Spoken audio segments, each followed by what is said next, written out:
Alrighty, let's go ahead and talk about Michael Knowles, because if there's any topic that I like talking about on my channel, it's abortion. I mean, I know that's a thing that probably should have happened to me, but nonetheless, here I am, living and breathing, back by unpopular demand, and much to your chagrin, the viewer. Michael Knowles is also here, much to your chagrin, the viewer. But before we get into him, or don't get into him, I'd really rather the man not breed, let's go ahead and talk about the fan art section. This one is from Shibby Wants Sherry Kunk. Putu Suris go burr. It do. Putu Suris go burr. I had somebody say in the fan art section they would die for Putu Suris at one point, and I just... You do you. You do you. This next one is from Becky Vend. Said it's a sketch of Suris. And you know what? That actually looks really good. Sometimes sketch work can be hit or miss. This is definitely a hit for me. Thank you very much for that, Bendy Ven. Thank you both for your fan art submissions. If you want your fan art to be shown in a future video, the best way to do so is to drop it into the fan art section of the Discord. With that said, let's go ahead and talk about Michael. Roll the intro. All right, buddy. Here's the thing. This is going to be a strange episode because we are going to be reacting to a React video. You see, Michael Knowles here is going to be reacting to some TikToks. The TikToks are going to be talking about pro-choice things. So I may be criticizing the TikToks too if they don't defend a pro-choice position very well. Let's go ahead and see what happens. You ask, I answer. I got a message maybe a week or so ago from a listener to the show, Maddie, who wanted me to view and debunk some viral TikTok by a pro-abortion lady. I have not watched the TikTok yet. I am eager with anticipation to knock down the lies of the pro-abortion movement. Now, before we get started, this video is sponsored by Dwell. Well, since you decided to bring up a sponsor, the rule for the channel has always been that when you bring up your sponsor, no plugs for you. You don't get a plug. You know who gets a plug? You. Not you, Michael Knowles, but you, the viewer. You see, if you go to a wonderful place called ddlgplayground.com and use coupon code Suris, you can get 10% off of a plug. And this is going to be one of the most pluggy of plugs. You can get a plug that has a fluffy tail in it. You can get plugs of various sizes for, well, if you know why you're sizing, you know why you're getting sized plugs. There's a lot of things you can get on that website, but we're very, very concerned with plugs. And if you want to get something to pleasure yourself from ddlgplayground.com, remember, use coupon code Suris. You get 10% off of anything there, and it also gives me a fun little kickback over on my side of things as well. However, if you don't want to do that, if you think that that's the most disgusting thing in the entire world, then I implore you, please go ahead and go to ddlgplayground.com anyway, use my coupon code to get something, and shove it up your ass. And if you like it, cool. If you don't, then blame me. I am the reason you have something shoved up your ass. With that said, come on, Michael. Or don't. Let's continue. Dwell is the 5-star app that makes it easy to get into the... Nope. All right, I have an analogy for y'all. Let's go. So say you're driving and you run a red light, or you miss a stop sign. Yep. You cause an accident. Due to that accident, a life is at stake. That person that violinist argument. It's violinist argument via car accident. Calling it. You hit requires a kidney transplant, and you are a match. Should you be legally required to give them your kidney? Think about it. Now, parallel situation. 2 people have sex and an accident occurs. Pregnancy. Because of that accident, look at that shit-eating smile. I have many videos describing the medical definition. Pause it here for a second. Obviously, this is an imprecise analogy that she's making. All analogies are imprecise. It is what makes things analogous and not the same. Michael. But continue. But it doesn't work as an analogy because of the particulars, but also because of the premise. If you're driving and you get into a car accident, something has gone wrong. Right. Do you know what a condom is? Let me explain what a condom is. When you are having sex and you do not want to get pregnant, pregnancy is called the sex going wrong. Because of the condom. The condom is there to make the sex go right, Michael. So you don't have the kid. Sex does not only have the purpose of breeding. The purpose of driving is to get from point A to point B safely. And if you follow all of the rules, you will do that. The purpose is not to get into the accident. Right. This is deontology. That's all this is deontology. This is where he thinks the purpose of fucking is to breed. He believes that every human on the planet ought to be submissive and breedable. And if they're not, they are not doing God's duty. Despite the fact that God is currently filleting all of you right now, he's literally omnipresent. He's actually around your cock as we speak.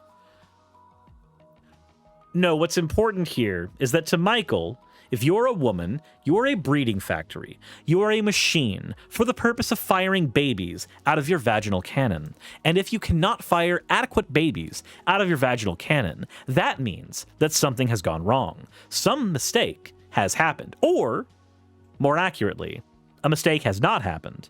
And that makes him very upset.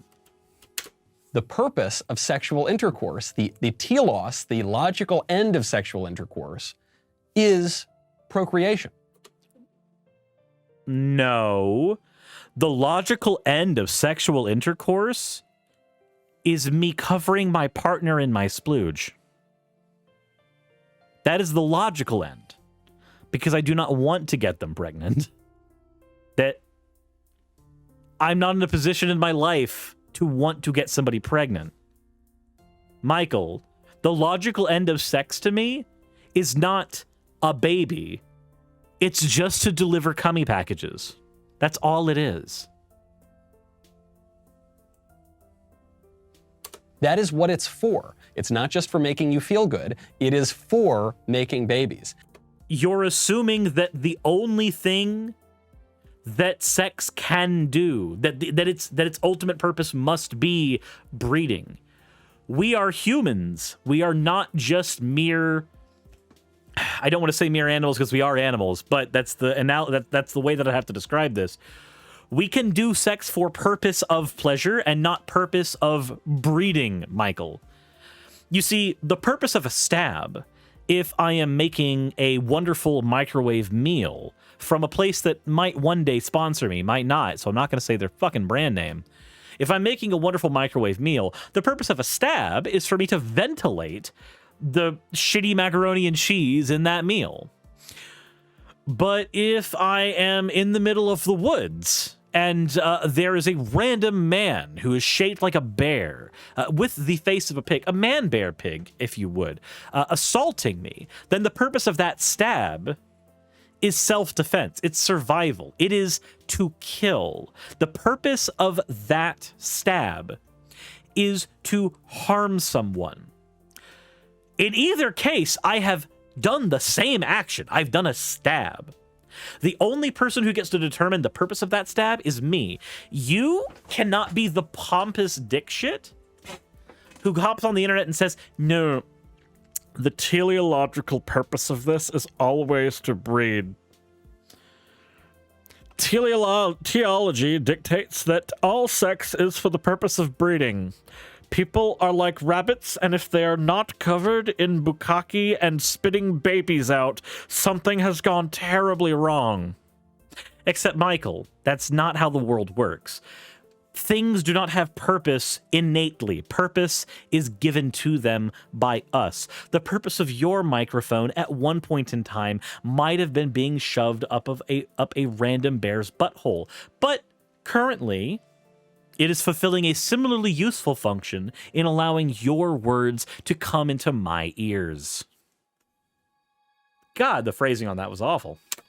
And so the accident that you call it is not because something has gone wrong in sexual intercourse, it's because something has gone right.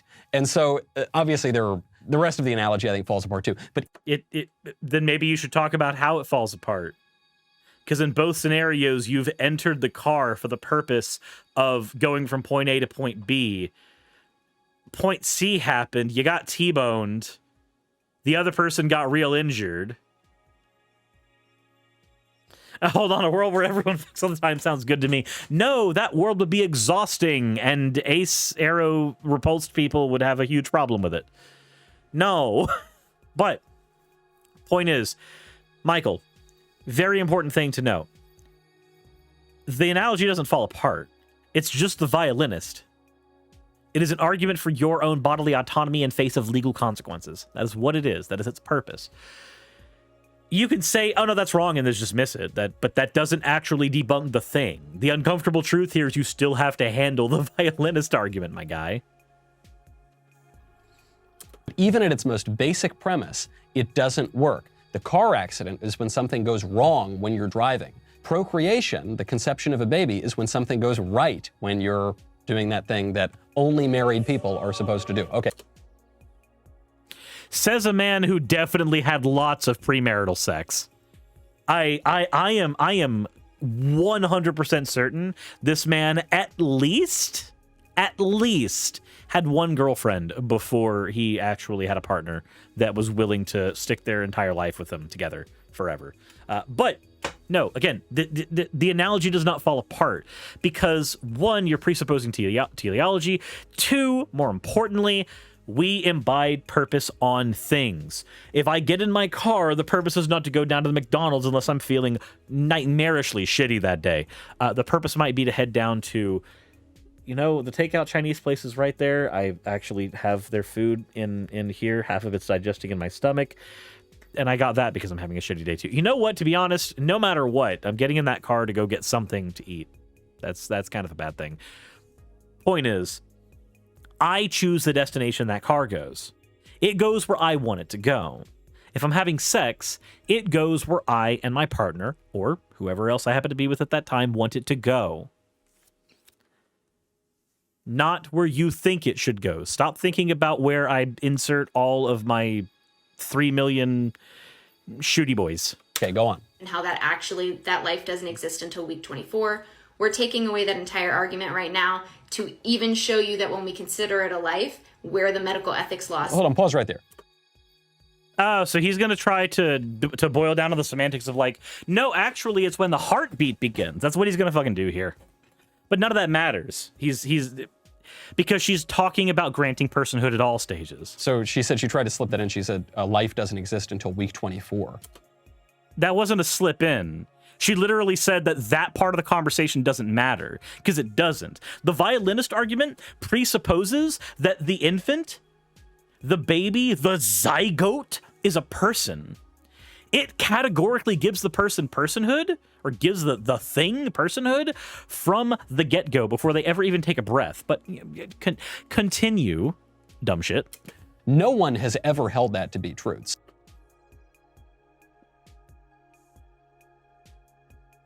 No one? Can you demonstrate that nobody has ever considered week 24 a viable point of considering something a life? Can you demonstrate that, Michael? That sounds like you plucked that right out of your ass. Scientifically, that's obviously preposterous. How so? It's just bullshit. Even historically, even if you're going to make some argument that... Wait, how does history come into this? Quickening or ensoulment, or even before we had modern medical technology, say let's use the physics of Aristotle, where it was unclear when the signs of life begin, just because they didn't have sonic alarms, for instance, in the olden days. Now we do. They didn't have science in the olden... What? What the fuck is this? Even then, no one said that life doesn't begin until week 24. How about when the Bible says life begins, Michael? When does the Bible say life begins? When, Michael? Would you like to know when the Bible says life begins? If we're talking about the olden days before the sciences, sure. Let's talk about your book for a second. Let's talk about the Bible. And in the Bible, it says not that life begins at conception, but life begins at the first breath. Life begins when they breathe outside of the vagubu. The head has to be outside of the baby chamber, the vagi cannon. It has to be out in the open, breathing real oxygen to gain personhood. That's a thing your Bible says, Michael. Do not come at me with this dumb shit. What happens at week 24 that doesn't happen at week 23 and 6 days, or week 23 and 5 days? Argument from the heap. This is just an argument from the heap. It does not matter that you cannot accurately define the exact point where life begins here. It doesn't. It doesn't. Again, the violinist argument presupposes, with your smug ass shit, that you were a person even when you were just a zygote of a mistake. You might say that a person doesn't have worth until week 24. You are worthless, Eric Barrett! Or until 1 year old or 2 years old, or whatever you want to say. But you can't say it's not life. The moment, and now we know this, forget about old Uncle Aristotle for a second, we now know this because of modern medical science. The moment that the sperm and the egg meet, almost instantaneously, those two separate organic things disappear, and there is a new organic thing made with that genetic material that has unique genetic material and all. Wait, a new thing is made? You mean the egg just disappears? The egg just, like, disappears, Michael? Is that a thing you think happens? Also, how's it going, Nightwing? You were my recommended, so I decided to check you out. Well, I appreciate you being here. I will warn you, we are currently talking about Michael Knowles, and he's talking about abortion, and I'm disagreeing with him violently. If that's the kind of content you're here for, cool. If not, I apologize profusely. All of the signs of life, including growth, which begins instantaneously. Wait, growth is a sign of life? So if I take a dead sponge and I just put fucking water in it and it grows, it's alive now? Is that where I have to go with this? I'm sorry. We don't agree that life begins at that point because that is not a concept that scientists really battle with all the time. The only place that this particular argument even happens is generally in political courtrooms where they go, is it the heartbeat? Is it, yeah, by this argument, tumors are people. Tumors are life. People fight over whether it's the heartbeat, whether it's the breath, whether it's the first signs of cognition, whether it's the first ability to respond to stimuli. You can have that fight at a million places. None of them matter, though, because the person you're responding to used the violinist argument, which presupposes personhood at zygote stage. So we're all supposed to follow the science these days and just trust the scientists and everything. The science is absolutely clear. Yes, science! Life begins at conception. Is it? Do scientists agree on that? Is that a thing scientists agree on? I'm actually curious here.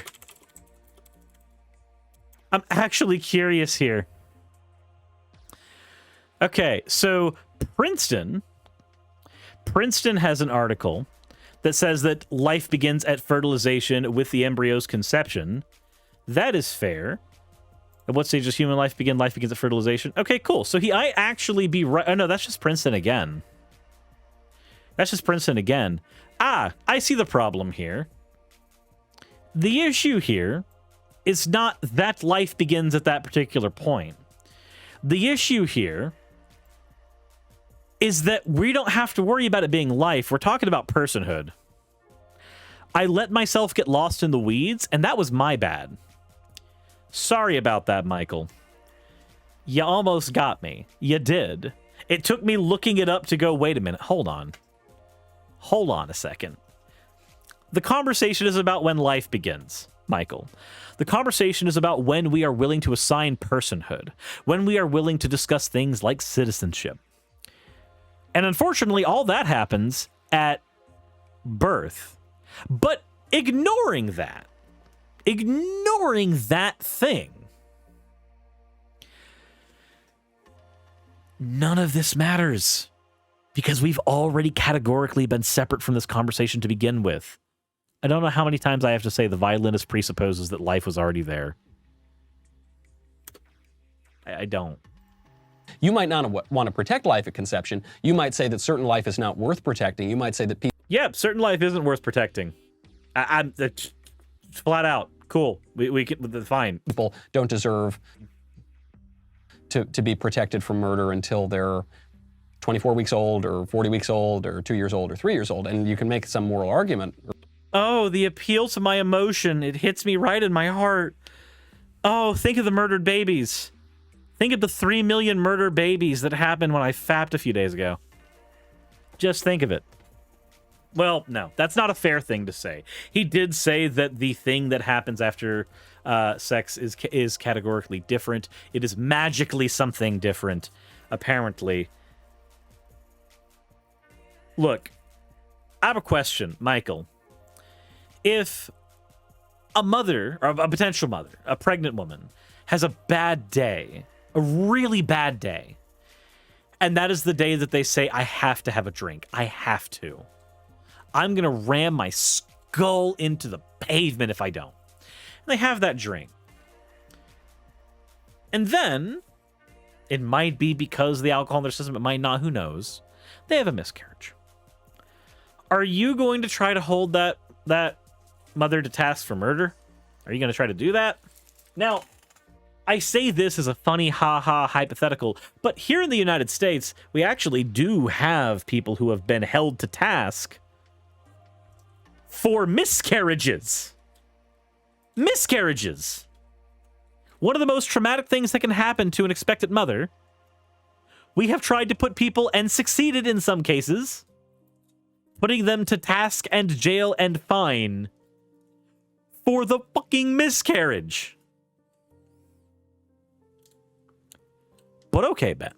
Not Ben. We were dealing with Ben Shapiro earlier. That's not who we're dealing with right now. What am I doing? What am I doing with my life? For a woman who did drugs and ended up having a miscarriage, yep, that's the thing that happens all more often than it should. Are you sure this isn't Ben? It's the same pool of arguments. I think an immoral argument, but you can try to make that argument. The one thing you can't say is that it's not life. It manifestly is life, and specifically, it's a human life. I don't give a fuck that it's life, dude. I don't. I really don't. I care if it's a person, and even then, I'm okay with the violinist framing of the argument. The personhood doesn't fucking matter to me either. I just don't care. I think that it is more of a moral imperative for a woman to have full and entire autonomy over her body as the pre-existing cognizant and sapient person that they are than it is for that potential person. Whenever we grant them personhood and citizenship, I care more about the person who's here in the here and now than I do about the potential of that person.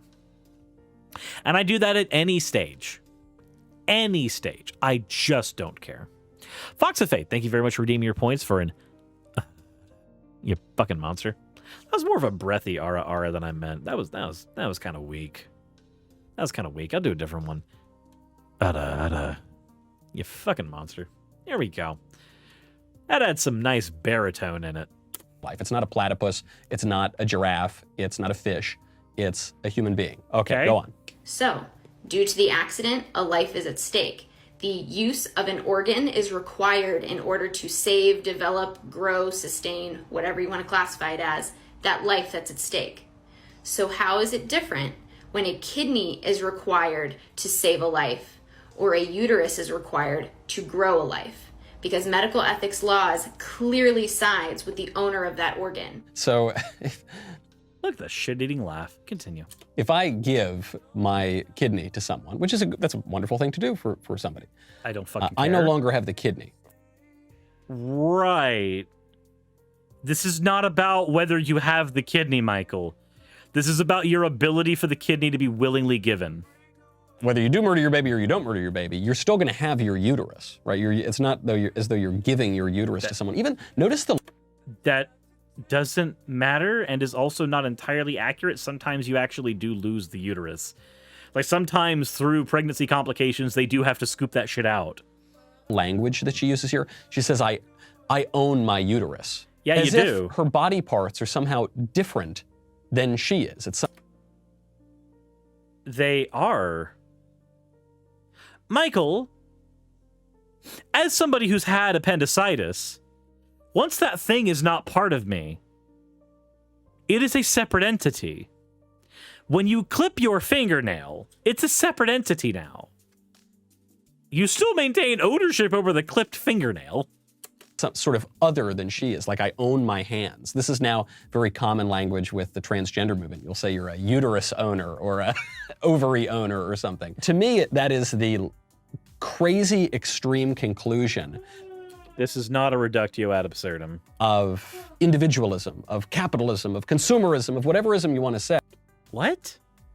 Is this supposed to be an appeal to the left? Is this like property? You're just like, no, actually, you can't talk about owning a uterus. You're a Marxist. You don't like private property. And yeah, he had to put the anti-trans shit in there too. He had to. Dude, this is the island that conservatives try to die on now. Trans issues, trans rights. This is the thing that they get more mad about than anything else in the world. Because they lost on the conversation where gay people was concerned.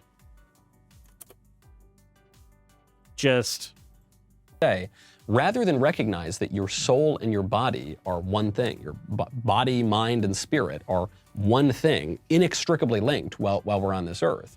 What the fuck is a spirit? Can you please demonstrate one of those things? Can you please like show? We're talking about science, right? Can you demonstrate a spirit's a thing? Is that a thing I should care about? Is that a thing you can do for me, please? Like here, now? It seems to be very relevant to your argument.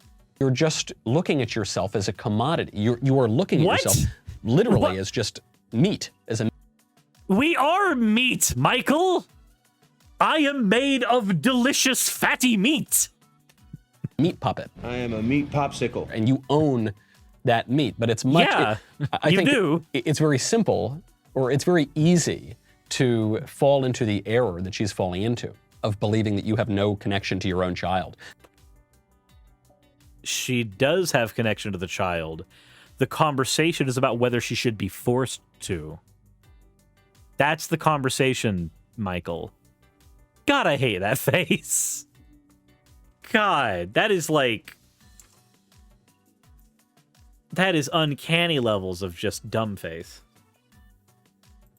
You have no obligation or duty to your own child. It's easy to fall into that error if you don't believe that you have any duty or obligation or unity even with your own body. This is the kind of crazy conclusion of my body, my choice. But the error begins even before you start to think about your other baby, which is why she's thinking of the baby as some kind of enemy or some kind of parasite rather than what the baby is, which is a baby, and a baby... A baby can be a parasite. There's nothing about it being a baby that makes it categorically not able to be a parasite. There's nothing about it being a baby that magically allows it to not be a thing that you don't want in your body. I don't want a baby growing in my body. I'm a dude, so I don't have to worry about it. But, like, if you don't want a baby in your body, you shouldn't be forced to have a baby in your body. Nobody should be forced to live the submissive and breedable lifestyle if they don't want to. Loves his mother, and a mother has obligations and loves her baby. Okay, so here's the thing. If you don't want to have a baby because you either cannot or do not want to deal with those obligations, I do not want you being forced to be a mother. The worst moms, many times, are the ones who did not want to be moms and maintained not wanting to be moms by the time they had children.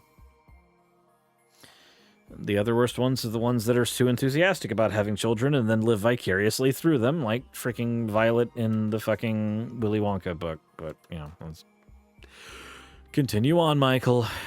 I don't know if we're getting to the end of this video. I think most everything... Real good at pausing at the worst frames. Wasper, I am pausing on the best frames. Here's a little trivia question. What is both the best-selling book of all time and the best-selling book each and every year? The Bible. This is an easy one. This is a gimme. It is the Bible.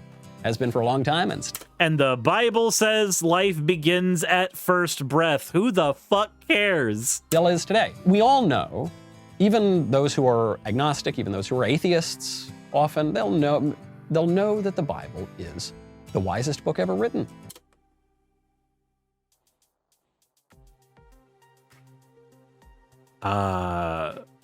No? What? What kind of a platitude is that? This is the thing. Whenever somebody's like, how did your channel go from an atheist channel into a political channel? This is how. This is how. This is the exact reason how. Fucking evangelical rightoids cannot stop themselves from cross-pollinating their religion and their politics. They can't.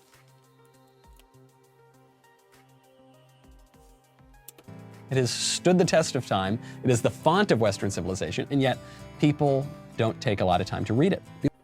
I did, and I'm still not very impressed. I'm sorry. It was boring to read even when I was a Christian. It's even more boring to read now, and part of it's my job. Dude, that's where we're at. That's where we're at. We are at the stage. God, these freeze frames are golden. We are at that stage of the conversation where we are past. We have moved past the conversation about abortion and pregnancy. We have now moved into his pitch to try to sell you his religion. Because even if you are somebody who hates everything that comes out of Michael's mouth, but you happen to be Christian, you get to this point and you're like, oh, well, at least he's doing it for the Lord. Isn't rightoid a slur? I don't think that that's a slur. Because it ends on the same oid as oids is a slur for people with Down syndrome. What? When was oid a slur for people with Down syndrome? And since when is that how fucking language works? Okay, cool. Metroid is a slur now. Metroid is a slur. Sorry, we can't talk about Samus Aran anymore. Spoilers for people who didn't play Fusion 20 years ago. Yeah, that's not how words work. I'm sorry. I'm going to avoid that conversation from now on. Sorry.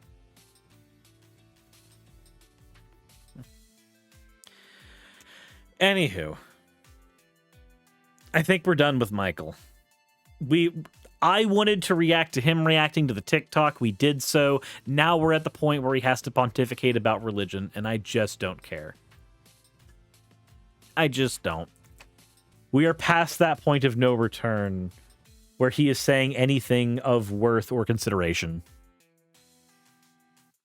Is Inane Dragon still here? I have no idea how he's managing this without Ale. But, anyways. What do you think in the comment section below? I think that this was one of the worst deconstructions of the violinist argument I've ever heard. You switched to rum a long time ago? Well, at least you're living your best life. I don't know how better to describe what this video is than violently, flagrantly missing the point. To the point where he desperately had to go, no, she slipped in that little bit of propaganda. No, that wasn't that. It literally had nothing to do with the conversation. She was pointing out that it was there because it had nothing to do with the conversation. The 24-week thing, specifically. But that's where I throw it back to you guys. What do you guys think in the comment section below? Let me know what you thought of Michael's presentation. Let me know what you thought of how I handled this. If you have any critique, anything like that, all of that would be amazing. And I would love to see it in the comment section below. I may not reply to everything, but I do read it, for better or worse. That said, if you want to support my channel and what I do, you do have many ways to do so. They're all in the description below. There's a link tree down there that will take you to a PayPal link, a Patreon link, a merch store. There will be more links for merch stuff down there later as well, because, of course, we are getting some very, very cringy things that have been requested multiple times and have costed me way more than I want to be honest about, to buy the designs for. Anyways, Anyways, as always, everyone, internet video tagline here. Hey, thank you so much for watching this video. It really means a lot to me. If you want access to behind-the-scenes content for the channel, please consider checking out my Patreon. I do weekly vlogs over there where I give real-life updates to what's going on behind the scenes on the channel, stuff that you don't really get over here and even on Twitch. Patreon also helps the channel's stability a whole lot. Without Patreon, I wouldn't be able to do this at all. Especially with the kind of content that I do, neither YouTube nor Twitch are the most stable sources of income. If you are a $20 and up patron, then you will be featured on the ending slides as shown in the beginning of the end credits. If you want to catch the streams where all this content comes from, then consider heading over to Twitch and following. And if you want to continue watching over here on YouTube, maybe consider clicking one of the end screen videos. And once again, I want to thank you so much for spending your time with me over on my channel. I wouldn't be able to do literally anything that I'm doing over here on YouTube without each and every one of you. So thank you.